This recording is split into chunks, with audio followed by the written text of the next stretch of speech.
What's up, guys? Welcome to Daily Dose of Reddit. This is your host, Zach, and today's subreddit is r/EntitledParents. This story's called, I don't care that he has lice, he is still going to school. Okay, so I've been ghosting around in this subreddit for a while, and I always wanted to tell this story for pretty much a while. But I felt bad for the kid, and I didn't want to post it without his permission.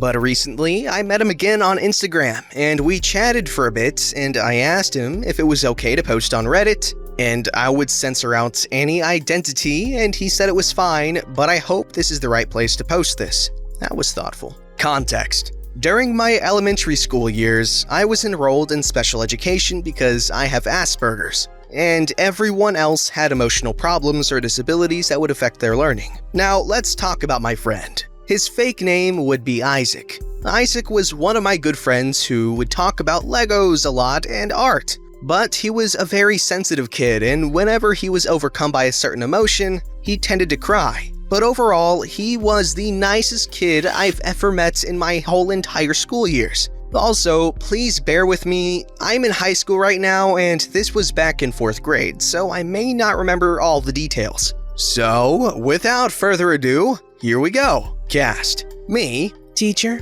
friend, Karen, Isaac, principal. So, it was back in 4th grade, in September. Everyone and I were doing our work until the teacher told us to stop and announced, "Alright class, today we are doing a lice checkup at the nurse's office, and the supervisor would be coming to pick you up and take you directly to the nurse's office, so we would be going by 10 people at a time and by alphabetical order on last names." Our class had 30 people. 10 minutes go by, we hear a knock on the door, and the teacher answered, and it was the supervisor, and the teacher announced the names of the first 10 people, and I was one of them. We go in, and all of us were fine, and head back to class. 10 more people, and Isaac was one of them. 5 minutes go by, and everyone comes back except Isaac, and the last row headed to the nurse's office, and again 10 minutes go by, and everyone came back to the class, and no sight of Isaac. But the supervisor told the teacher to come in with her in the hallway, and they went to the hallway, and then I turned around to talk with friend. What happened to Isaac? I don't know. After I was done getting my checkup and I sat down in the waiting room, I started hearing yelling in the principal office, and it sounded like Isaac's mom. What was she yelling about? It was something like, "You're lying, and that's not true, and I'm gonna sue you." Holy crap, I thought her mom was nice. Yeah, same. And then we were interrupted when the teacher walked in and announced we can go to the computer lab and play cool math games, which everyone cheered, and we ran to the computers. Everyone had their own laptop or a Chromebook with their names on it. But then we heard this. Principal yelling from the hallway, "Ma'am, stop walking away." "Don't tell me what to do, booty hole."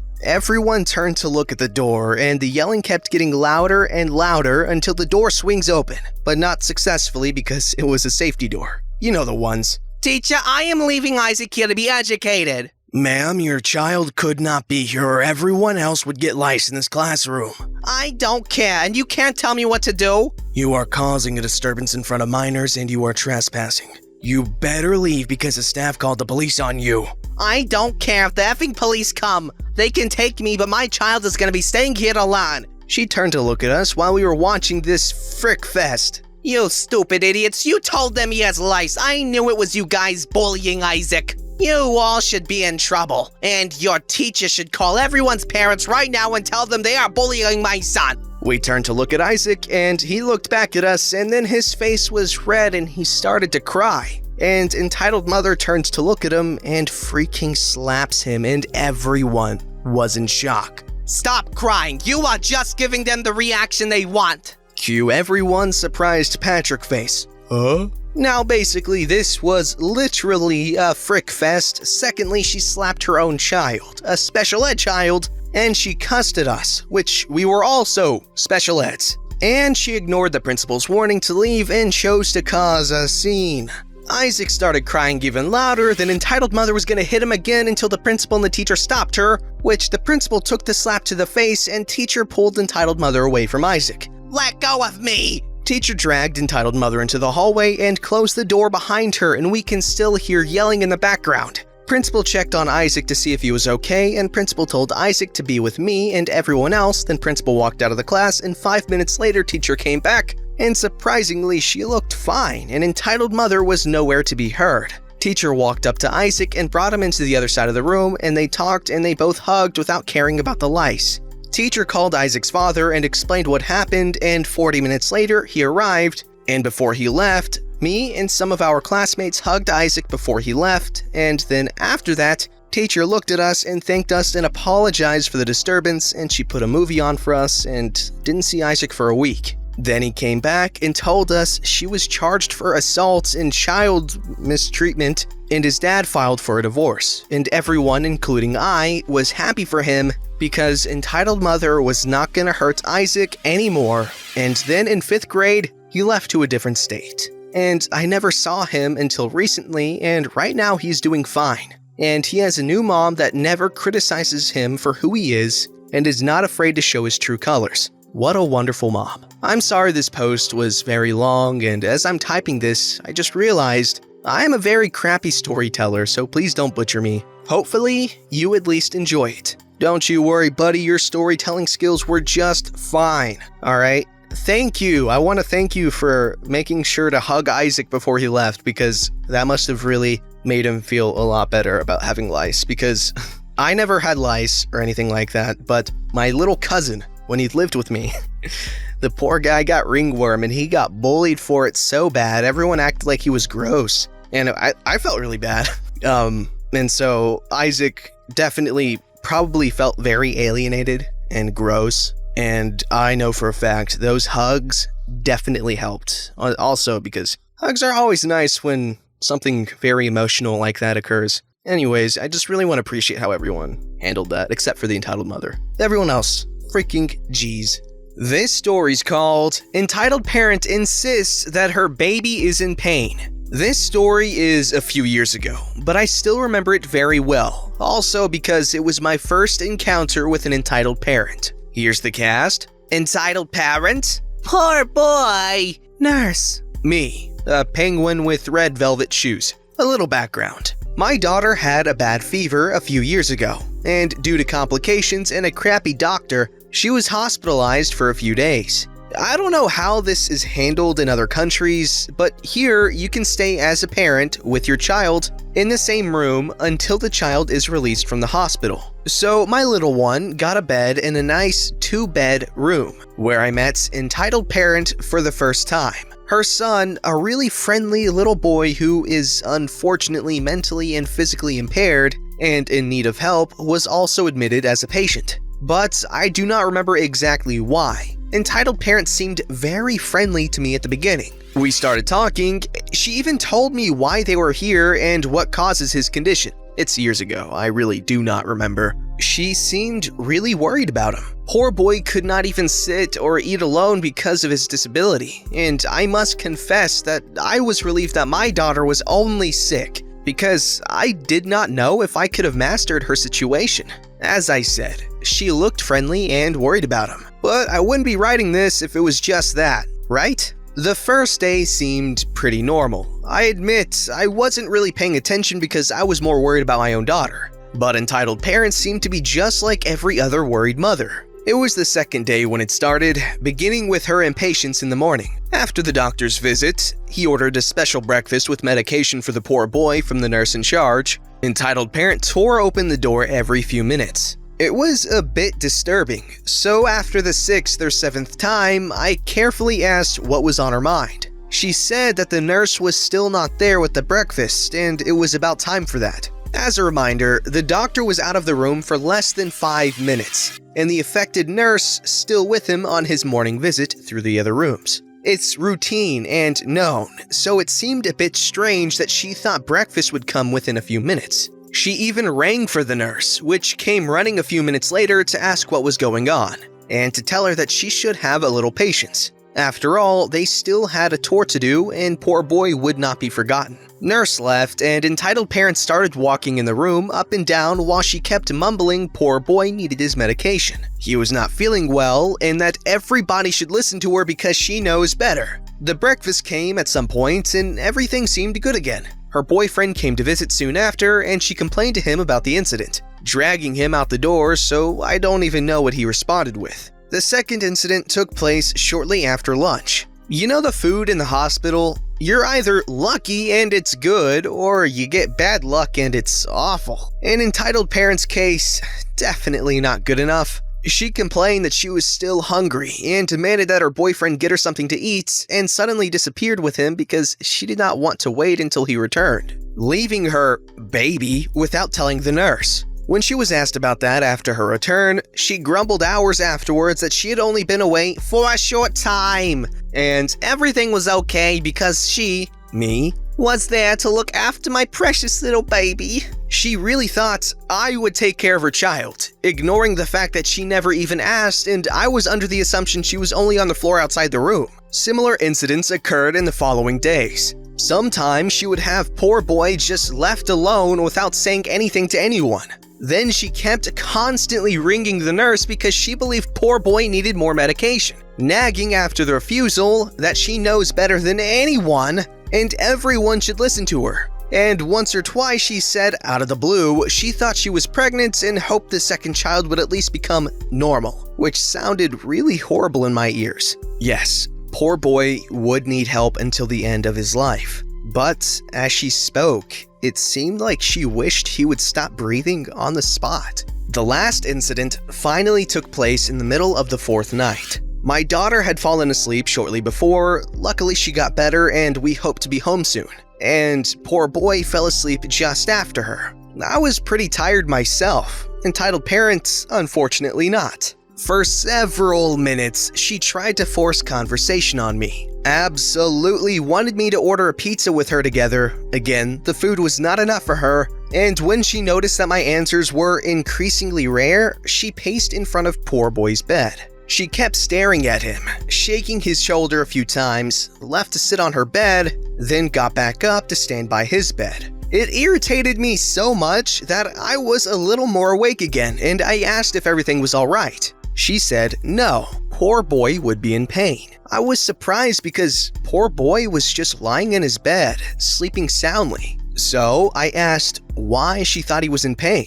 She replied that his eyes would move. That made me curious, so I got up and walked to the bed next to Entitled Parent. In fact, his eyes moved behind his closed eyelids, but his whole body was relaxed, his expression peaceful, nothing to indicate pain. I watched poor boy for a moment before I remembered and told Entitled Parent that he was probably in the REM phase, so he was dreaming, and that these eye movements are completely normal. She did not believe it because she knows better, and I was probably just hoping her baby died because I was jealous that everyone just paid attention to him instead of my daughter. I was absolutely dumbfounded.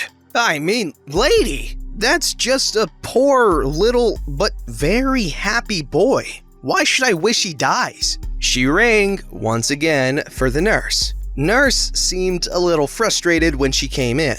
Entitled Parent also told her that her son was in pain and he needed urgent medication. Nurse looked at poor boy, felt his pulse, checked his breathing and his eyes, and told Entitled Parent that poor boy was asleep and the movement of his eyes was completely normal. Nurse went back afterwards. Entitled Parent was not satisfied, and it was not long before she rang nurse again. She insisted that poor boy is in pain and needed medication.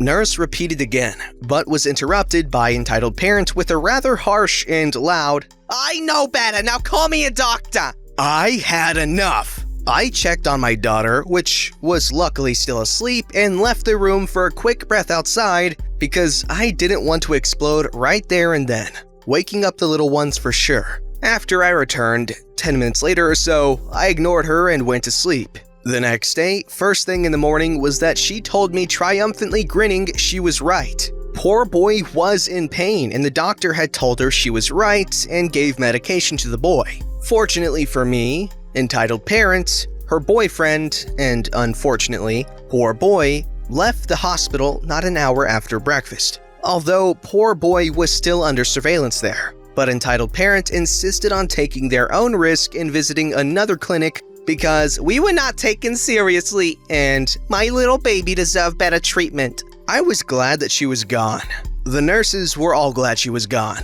And guess what? Poor boy had no pain. He was dreaming and the doctor gave the boy only a placebo during the night, as the nurse subsequently told me. Okay, so this really annoys me because that's a kid's life, you know? And holy cow, when I read that she wishes that, you know, she hopes that the next kid is normal, and the Redditor said that she felt like the entitled parent wishes her son would die right then and there. Even if that's true or not, like that the mother wishes the son would just kind of die so that burden would be gone. I can't imagine how difficult it would be to have a son as debilitated as that. And I can really imagine frustration at some point, you know, like, oh, why? You know what I'm talking about. I don't want to assume anything, but I think I got the right idea. And I'm sure you guys in the comments below can confirm that there are times where it's really hard. I don't know, this is just really sad, because if it was the entitled mother that was under hospital care, then yeah, I wouldn't care. But someone so stupid and irresponsible taking care of a child that obviously needs a lot of care, I really hope he's doing well still, because this was years ago. Oh man, that's upsetting. This story's called Electronic Arts Steals Computer from Plane. I'm kinda hesitant about posting on here, but this story is just too good. Major players. Entitled aunt? Uncle? Me? Mom? Okay, so this happened a few years ago when my uncle was moving from Mexico to the US to get his master's degree. He left a few weeks before my aunt to get an apartment and to start classes while she finished packing up her house in Mexico. As a little backstory, she's one of those people that does awful things, but manages to frame everything as God's will to justify her actions. It's kinda crazy the thing she's gotten away with, like telling me that I needed an exorcism and actually lined one up for me, but that's another story. Anyways, we met up with them after they had settled into their house, and my aunt starts telling us this hilarious story. So apparently, she was on the plane from Mexico to the US, and while on the plane, there was a businessman in front of her, and he had his business laptop with him. The way that she told it was exactly like this in front of my family. So I was on the plane and prayed the entire flight that he would leave his laptop on the plane so that I could take it so your uncle could do his homework. God knows that we need the money and can't afford a new laptop. So if he leaves it, it's a sign from God for me to take it. But you didn't take it, did you? Well, that's the wonderful thing. It was a miracle because when he was getting off the flight, he left his laptop in the front pocket of the seat. And I prayed harder that he wouldn't remember that he was missing his laptop. So I waited until the plane was empty and I grabbed it. God really works miracles. What the hell is wrong with you? You realize that business laptops can be tracked, right? You need to return it. That's what I told her, but she won't let me see it so I can contact the guy. I really don't understand what's so wrong with it. God wanted us to have it. You don't appreciate anything I do for you. Can't you see it's what God wants for us? So my mom ended up forcefully taking the laptop and mailing it back to the owner. But the moral is that my aunt is insane. This isn't even the worst thing she's done, but I don't think it belongs necessarily in this subreddit. Okay, first of all, your mother, amazing person. Good. I'm honestly astounded that she went through all that trouble just to get this dude's laptop back to him. And I know exactly what you're talking about with that aunt, man. Holy crap, the stuff that is justified through religion is insane. Wow. Okay, sorry. Moving on. Actually, no, that was the last story. Don't forget to like, subscribe, and hit that bell to never miss an episode.